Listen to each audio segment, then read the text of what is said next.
এবার দেখা যাক নির্বাচন প্রক্রিয়া কিভাবে সম্পন্ন হয়।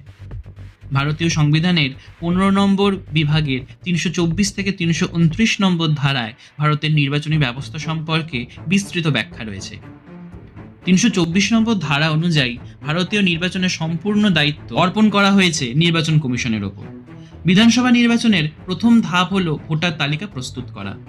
জাতি, ধর্ম, বর্ণ নির্বিশেষে ১৮ বছরের ঊর্ধ্বে প্রত্যেক ভারতীয় নাগরিক ভোটদাতা হিসাবে তালিকাভুক্ত হন। তবে কোনো ব্যক্তি মানসিক বিকৃতির শিকার হলে অথবা কোনো অপরাধমূলক কাজে যুক্ত থাকার কারণে অযোগ্য রূপে বিবেচিত হলে ভোটাধিকার হারান। নির্বাচনের দ্বিতীয় ধাপ হলো প্রার্থীদের মনোনয়ন। বিভিন্ন রাজনৈতিক দল তাদের মনোনীত প্রার্থীর নাম ঘোষণা করে এবং অনেক সময় নির্দল প্রার্থীও নির্বাচনে অংশগ্রহণ করেন।